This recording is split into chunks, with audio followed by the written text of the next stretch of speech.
And of course, my phone was on. What's up with that? Hello, everybody. Welcome to my blurry camera and the art of inspired selling. My name is Catherine Nunez, and I'm the host of the show. If this is your first show, welcome. Please let us know where you're tuning in live from. Drop a chat. This is an interactive show. I welcome you to bring your questions. It says, if you're on Facebook, connect your Facebook to Restream to show your name and profile picture and I will type that in the chat because this is something new. I've been using Restream for over a year now. And these are some new things they have going on. So we already have somebody here. Welcome, Usam Sultan from LinkedIn. Where are you coming from? Make sure to bring your questions today. We are going to talk about marketing, wasting money, and we have a guest today, as always. Her name is Jennifer Glass. I'm going to give you guys a couple more seconds. My day's great. Thanks for asking. So the art of inspired selling came about during the pandemic. And I interview 6 and 7 figure business owners that are like-minded, and they want to lead a discussion with me for you, the audience, so that you can pick up a golden nugget in case you're stuck.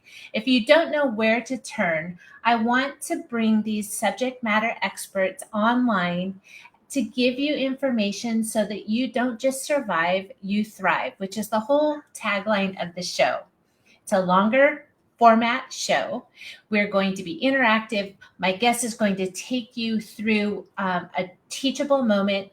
And at the end, you're going to leave with at least 3 takeaways and then information on how my guest can help you in the future if you're interested.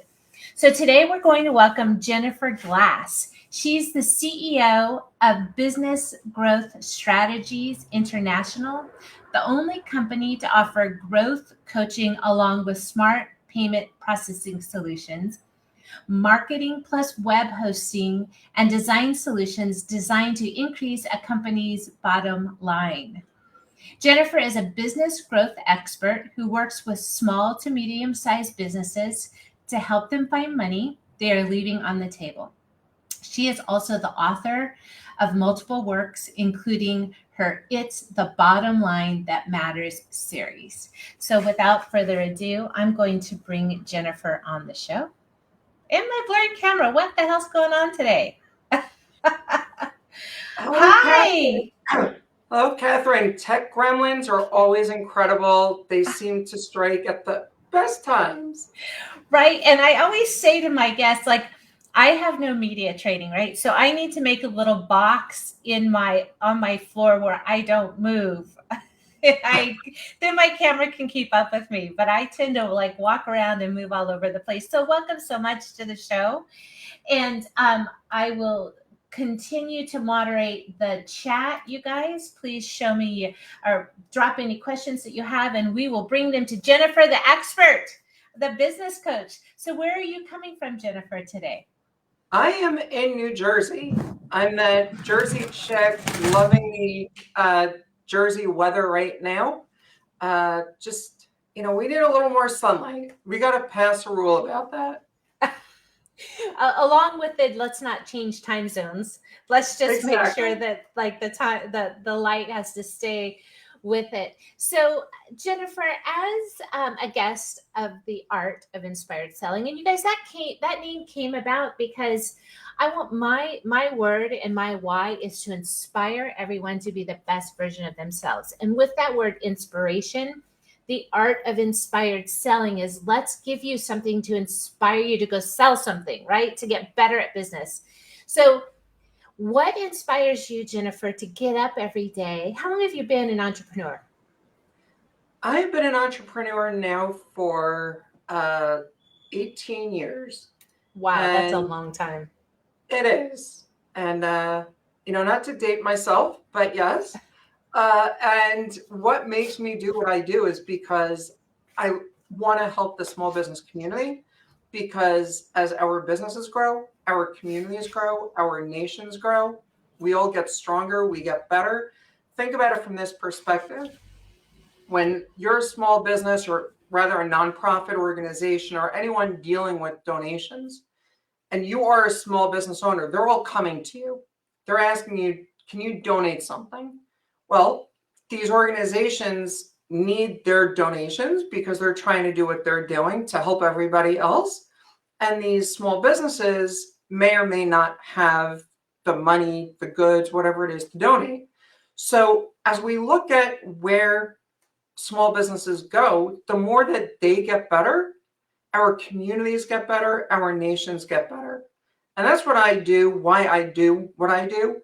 And I've been accused of being utopian. Like, it's such a bad thing. Oh my God, we want stronger communities. I gladly accept that for anyone that's called me utopian and Maybe not you need realistic. to live in California, right? Because out here we all want utopia and we sing kumbaya, right? This is just how it is. Absolutely. I love that. So that's your why. And what made you get into business coaching? Now, I love that you had a lot, right, about a unique value proposition, because in this larger scheme of things, right, there's business coaches. And then there's business coaches that, what is your niche? Who do you work with? Because we just said small to medium-sized businesses, but brick and mortar, virtual businesses. Tell me a little bit more about that micro niche.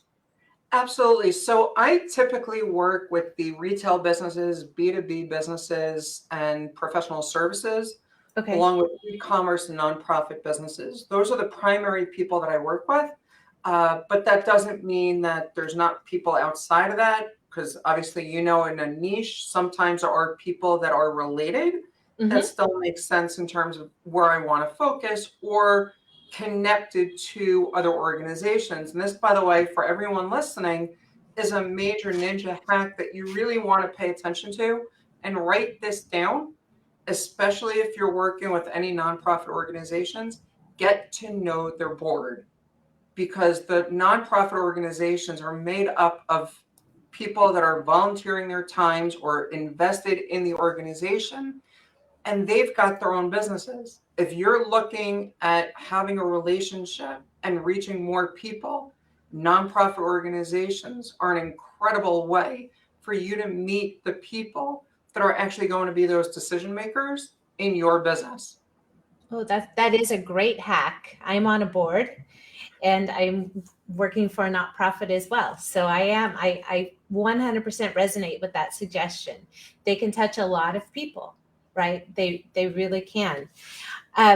Let's talk today. The title of what we're going to talk about is, where did I put it? You give me the highlight here. Oh, quickly grow your leads and revenue the easy way. For a change, I thought I'd be more organized and printed out. It didn't work so much.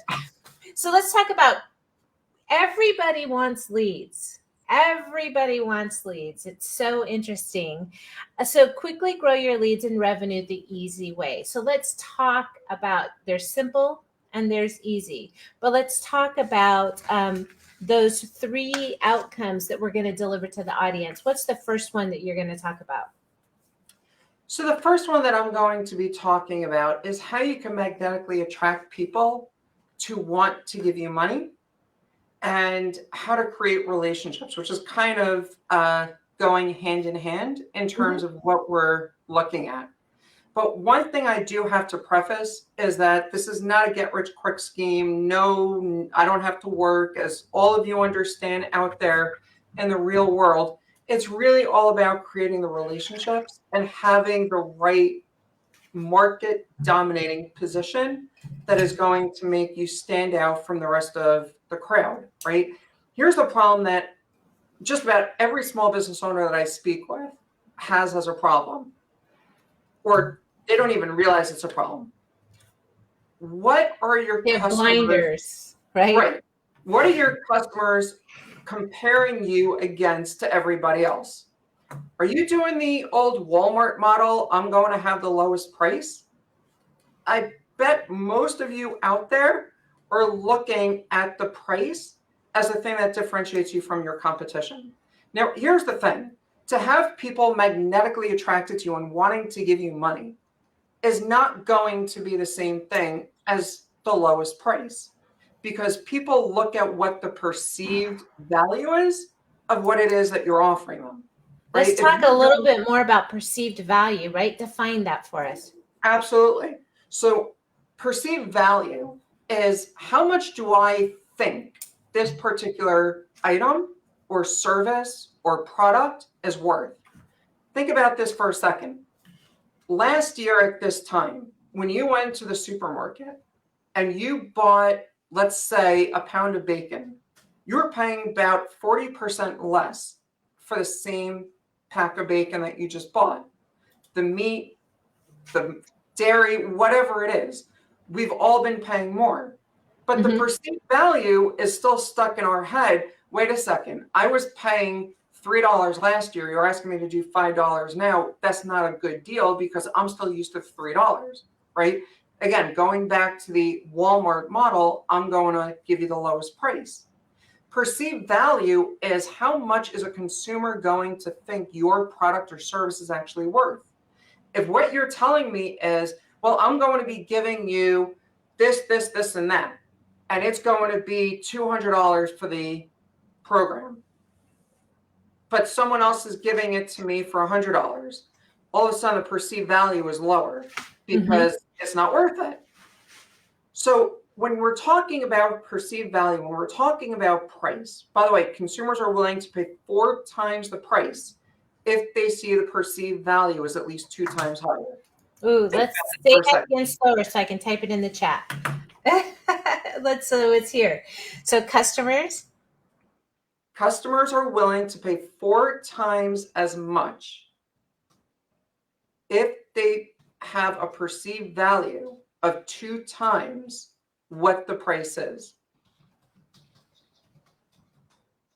Okay, so in other words, if I'm buying a car and the perceived value on the car is $50,000, right? Because it's got all of these cool features and everything in the car, but I'm only paying $40,000 as an example, I'm willing to pay the 40 because I see the 50 right there, right? It's a no-brainer.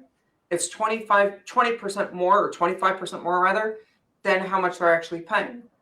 But if you look at it the other way though, if now you're telling me it's $40,000 and you're asking me for 40, why am I going to give you 40? I'm going to go look at someone else because he's going to give it to me for 38, right? You're not going to be helping me.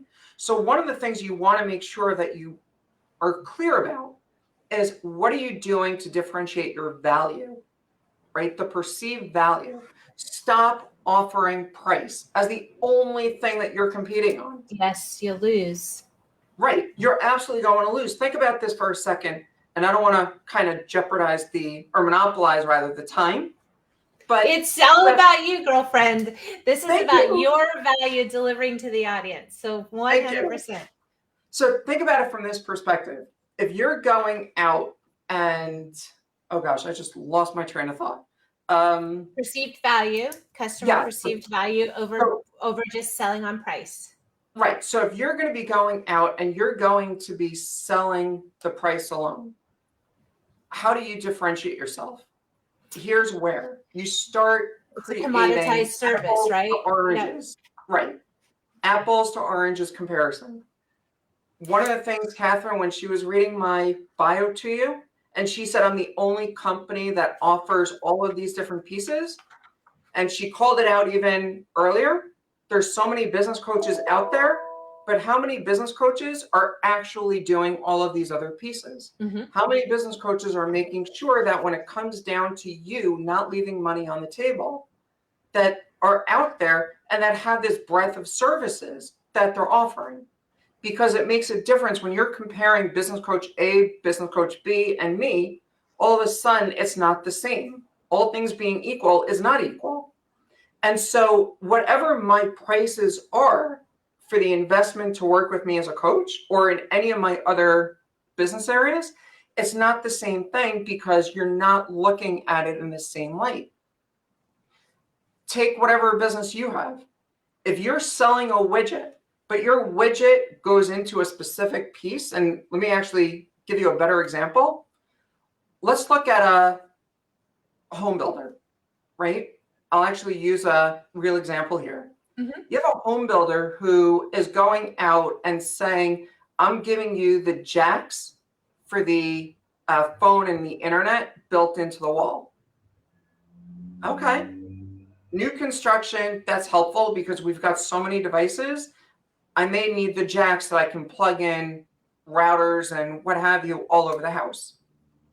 But what happens though if that same home builder started putting in though a full house surround system for theater, for internet, for security, all of that as he's building the home?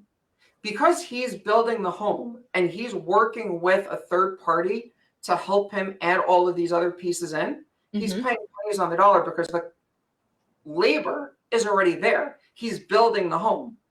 So it's not like he's going to have to do something different. But now think about this. If you, let's go to the perceived value again. The home that was built with just the audio jack and the internet jack, right? How much is that house worth? 300,000, much the same, 400,000, right? If it whatever didn't it have is, it. right? Yes. Now, if you're saying I'm giving you a $100,000 package included with the price of the home, do you think somebody's going to be willing to pay $350,000 instead of $300,000 for that home? They're getting that $50,000 difference on the price of everything else that's built in, right? Perceived value is dramatically higher. So when you're looking at what it is that you're actually doing in your business, think about how you can be looking at these pieces, because when you're really differentiating yourself from your competition, not on price, but on value, now you're magnetically attracting people to want to give you money. And it's completely ethical because you're creating value. You're creating something that consumers are looking for. You're not doing it on price. Yes, added value, added services. So when you work with your clients, or do you have now a tip that you can give, maybe a brainstorming session or something, so where somebody could think about all the different value adds they could add to their package or their service? Tip: make sure you know what's important to your customer.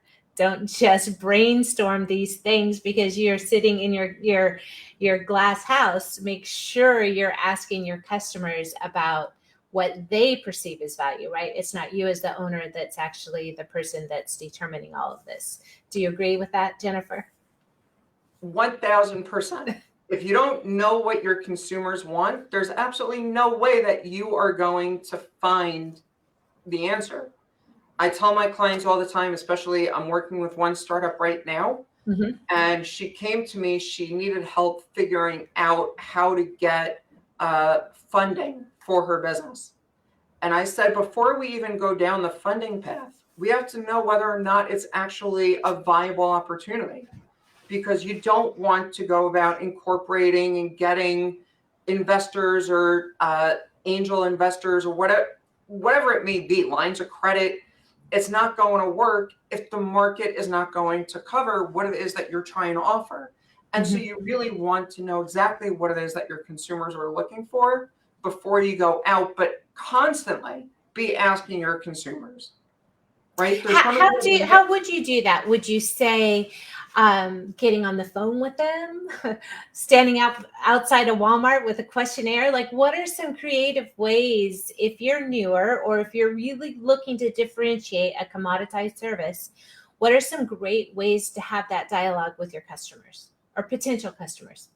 So if you're brand new and you have absolutely no track record of anything else, there's a couple of things you can do. One, find a good mentor. That's the first thing I would tell you to do. A mentor can help you avoid all of the other mistakes that other people have done in the same space. It can help you really narrow down where you want to go. That's the first thing. Second thing, and I have to say this as an ambassador for the Small Business Development Center, reach out to the Sbdc. If you're here in the United States, the Sbdc is in all 50 states. Their services are already covered by the taxes that you pay in your business. So you can certainly reach out to them. If you don't know who to talk to at your local small business development center, feel free to reach out to me and I'll connect you through my local center to your center that you need assistance with. Third thing is start actually looking at Facebook, look on LinkedIn, and start finding people that are in your ideal space and connect with them and say, listen, I'm doing market research. I'm happy to give you a copy of my findings. Can I ask you, though, to spare 2 to 3 minutes and just answer a couple of questions for me? You don't want to bombard them with a million questions. Mm-hmm. What you want to do is you want to fine tune what it is that you're trying to get as your primary offering, right? And I'm going to drop a term here, MVP, minimum viable product. And I'm just going to mention Catherine and I, when we were trying to go live today, I'm in my basement studio. Something happened to my camera that I was having difficulty getting my background to actually work on my green screen. And so I'm on my green screen. My MVP is getting on with you right now, not the fancy green screen behind me.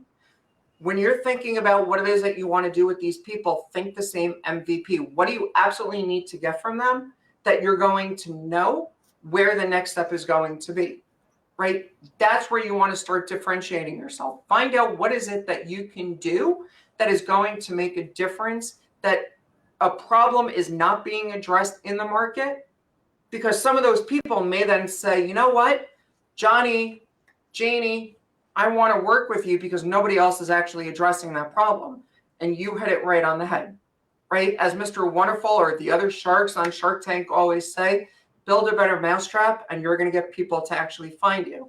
But you have to know the right questions to ask when you start going out.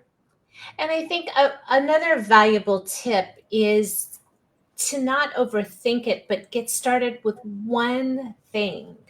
Because if you build your business, once again, what we just said, build it as you go, and the next step will become so apparent when you're working with your customers. You can't live in this silo and just guess.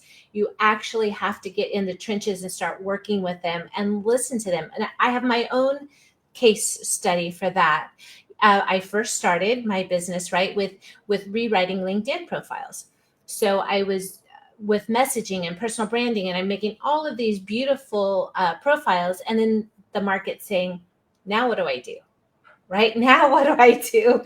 And so my next step is group training of actually how to use Sales Navigator. What's the next step?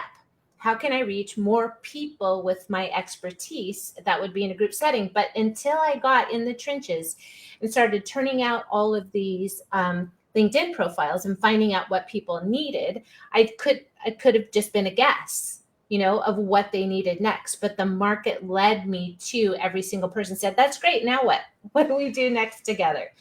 So listen, get in and get it done, get some proof of concepts, and the market will take you where you need to go next. So let's go to our next takeaway that we have, which is, the first one was start wasting money on marketing that doesn't work.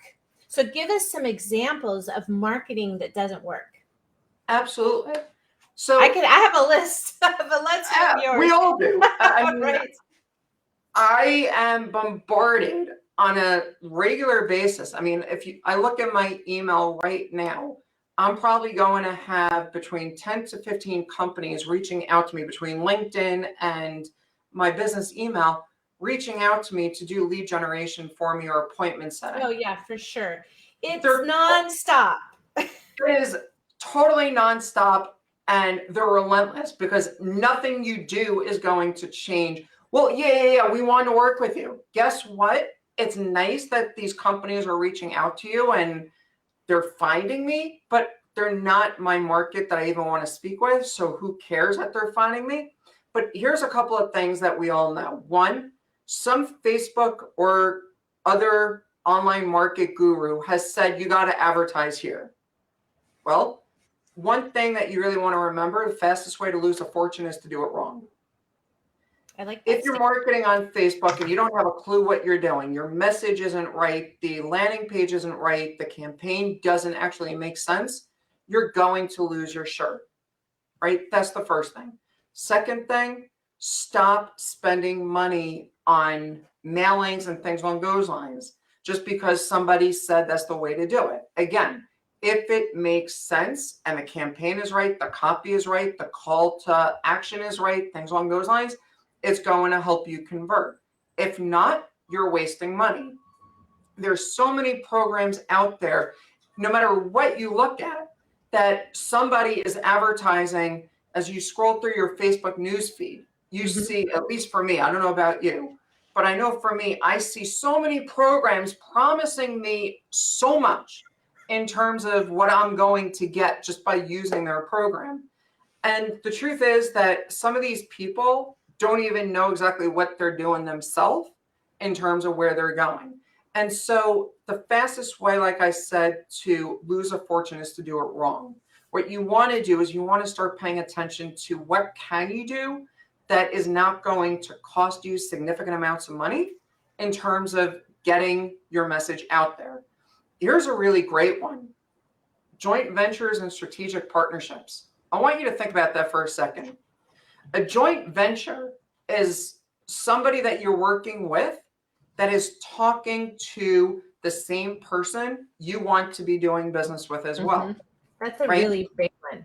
Really big. Absolutely. And especially when you're starting out. Completely, because we all know people, right? That's one of the things. And by the way, one thing I'm just going to take a step back on, we didn't cover this. There's a resource triangle. I want you to think about that for a second. You have time, money, and resources in your resource triangle. Whatever you have more of, and in the beginning, you have more time than you have money and resources. You have to use time to generate money and resources for you. If you have more money, less time, you have to use your money and resources to help you with your time. So the more that you think about what it is that you're doing in business, you're going to find ways that you can get there. Now let's go back though to the joint venture strategy. Yes. And I want to give you an example of what we actually did. So a joint venture strategy, I'm going to share with you about a florist that I worked with. And I like the bridal market better than the funeral market. I don't know, call me silly, nothing against funeral directors and everything else. Unfortunately, at some point, we're all going to need them. But the bridal market is a lot happier. And so when you look at the bridal market and the event chain in the bridal market, you've got the guy is going to the jeweler who's going to be getting the ring, and maybe he's going to be going next door to the florist to get flowers when he wants to propose. So what do? You start a simple joint venture with those two people, and each one is cross-referring the other, right? The guy's coming in to propose. He's getting the flowers. Did you go to get the ring yet? Or did you get you're here at the jeweler? Go next door to the florist. They'll give you a discount, whatever it is. And I know I'm talking discount, but there's a reason for that here. They'll help you on getting the flowers so you can propose. And then you go down the rest of the event chain all the way through to the wedding planner, the venue, the officiant, the caterer, the DJ, the photographer, you name it. All of these different people are in that event chain. And the more that you can create different opportunities, the more you're going to be seeing an increase in the amount of leads flowing both ways. Now, this is so important, everyone. And I just want you to think about that, right? We talk also about buyer's journey. This is a little bit different. This is the chain of events that who else is touching your buyer? Who else has the attention of your buyer?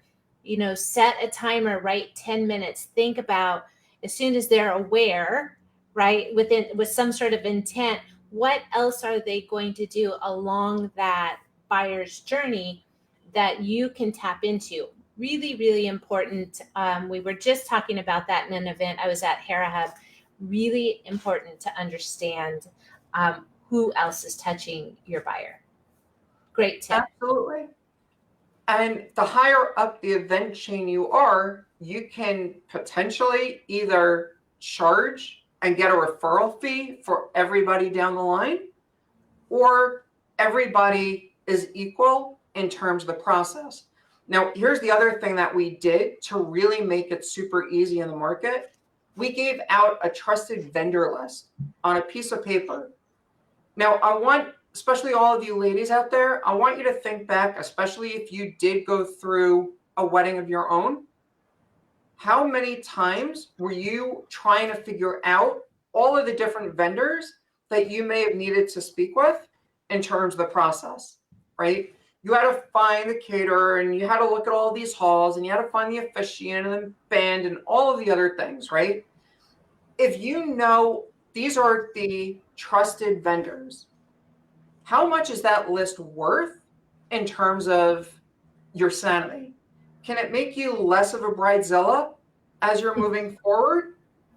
And if it can, how much more is that list going to be worth to everybody else, right? Because now we're all on the same level playing field. So what you do is, that's not even costing you, by the way. If it does, it's minor. You have to pay the people up the line that referred you. But in terms of what you're actually getting, you're getting built-in customers. Yes. And it's not costing a lot of money. Think about that for a second, right? You're starting out, easiest way that you can get started is by doing this. The next thing, everybody that you're speaking with, how often are you following up with them? Right? They say the gold is in the follow-up. Or the future, I say, is in the follow-up, right? Future is in the follow-up also. If you're not following up, and I love that comic where there's a guy who's digging in the tunnel, and he's like half an inch before the treasure, and he just stops. Yes. That follow-up is key, because if you're not going to be following up, and remember, by the way, it takes on a cold contact almost 100 times to reach people before they're willing to buy. How many times do you see advertising on television, or you see messages on social, whatever it is, until you're actually ready to buy? Because you're not in the point where you're ready to go. I want to just illustrate this for a second with one other statistic that is really interesting when you think about it. There was a 2018 UC San Diego study that said we as a human species absorb 34 gigabit of data on a daily basis.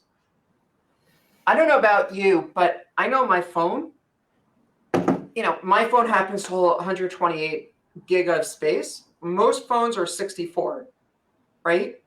If you're being bombarded with 34 gig, that's more than half of the amount of space your phone has on a daily basis. You ever wonder why we tune out marketing messages? It's because we're getting 34 gig of information that we're being bombarded with. Think about that. You wake up in the morning, your coffee maker's going off, your timer's going off, the kids are yelling, the dog is barking, the neighbors have their landscapers out there, whatever it is, that's the first piece of information your brain is processing. And you go through your day and you're hit with the traffic lights, you're hit with the billboards, you're hit with calls, you're hit with emails, you're hit with all sorts of different pieces of information. And the human brain has evolved to a point where we can deal with a lot, but we still have a wall that's built in front of us. We need to break through that wall. And so it takes 100 tries almost to get through on a cold contact. When you are talking to warm audiences and you use our conversion equation, interrupt, engage, educate, offer, and I'll explain that in a moment, now it's 8 to 12 times when someone is not yet necessarily ready to buy. Really quick, just to tell you, interrupt is the headline. You have to have a good headline. Remember I told you the headlines, copy, things along those lines can make your campaign fail. If you don't have a compelling headline, it's not going to work. By the way, you can get our calculator that tells you all about this on our website, bgsicoaching.com. And I put that in the show notes, so it is there for everybody already. So that's great. Absolutely. And if you go on the solutions tab and you go to the marketing calculator, I think it is, there's an interactive grading calculator that'll help you actually grade your marketing copy and let you know if it's got to be redone or not. And it's no opt-in, just go use it and take advantage of that. That's the interrupt. The engage is the subheadline. It's what you're actually telling me after you get my attention, right? What is it that is going to make me want to actually talk to you?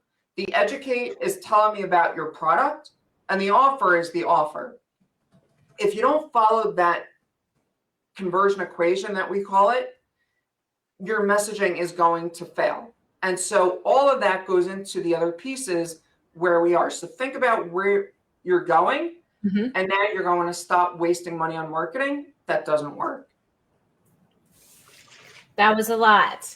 And you guys, this is recorded, so you can go back and refer to what Jennifer was just saying and watch it and visit her website and think about the strategy that you're using and the tactics that are going to support the strategy that you set. Let's move over to number 2. Know how to create relationships that can help you in your business. That's kind of what we just talked about, right? With the understanding where your buyers going, where they've coming from, and where you are in their entire process of making their buying decision.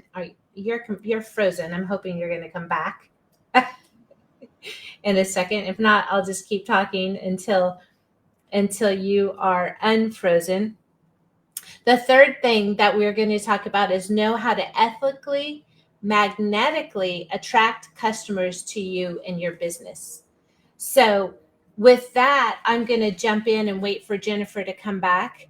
Ethically, magnetically attract customers to you and your business is one of the. There she is. Let's let her back in. Gotta love internet activity. There you are. You're here. Can you? I apologize for that, everyone.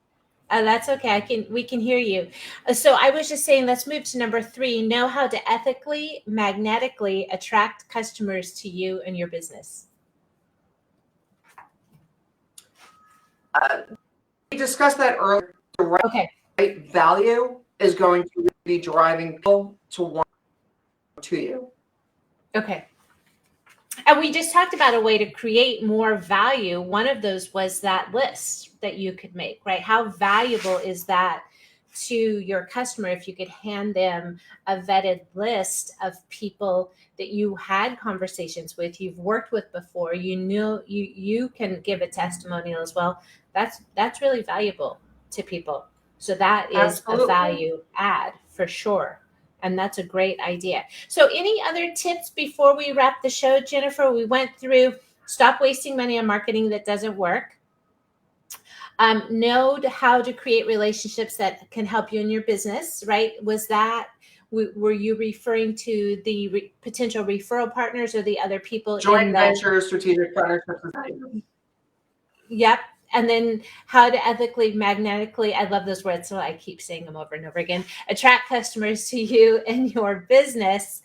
I can tap in with that as well. And that is getting visible.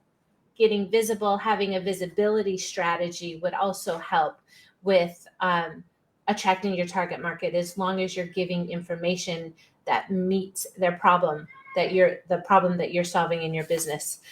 So tell me a little bit, Jennifer. Touch on that. Yeah. Let me touch on that for 1 second. So many people say it's who knows you, it's who you know that is going to make that difference, right? And a lot of people have been saying that, and there's some validity to that point. But here's where that goes off the rails. Don't think about it who you know. Think about it who knows you, right? Mm-hmm.